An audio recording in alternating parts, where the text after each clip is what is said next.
we're moving through hell, we step into the first circle of hell, as it were, which is actually limbo. So limbo, the kind of natural happiness that the poets, the other great poets, can have, is a place where God is absent. So it's not heaven. Right. It's not purgatory. It's still under the powers of heaven. It's still subject to heaven's authority, which is another great theme of the Divine Comedy, especially even in hell, because when Virgil and Dante are trying to get into hell, the demon who guards the door, Sharon, doesn't want to let them in, and Virgil insists, no, this is okay. The one, he refers to the one, meaning God, the one has willed it. God desires Dante to enter into this, and so everything, and this is a mysterious thing.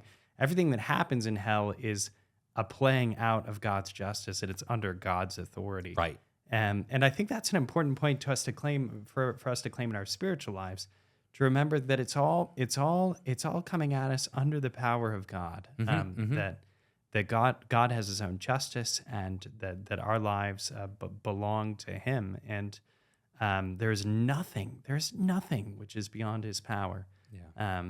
Even hell, as it were, is a manifestation, as Dante insists, of His perfect justice. There's a really deep beauty, because we just recently celebrated the feast of Christ the King of the universe.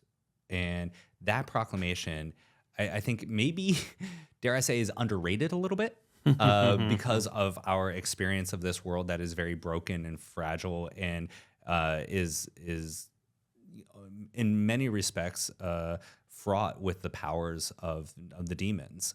And one of the things that we know is that, God has allowed the evil one to actually kind of take on a role and authority over this life.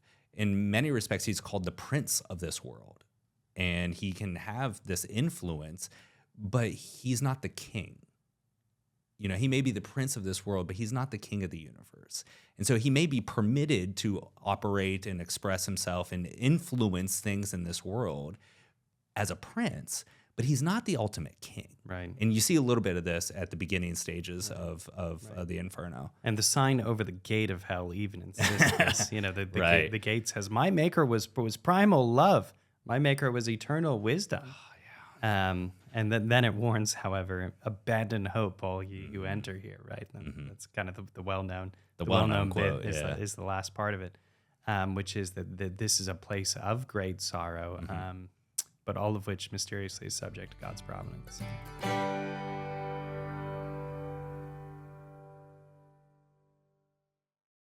Father Jacob Bertrand, would you say that you're optimistic about this subscription appeal?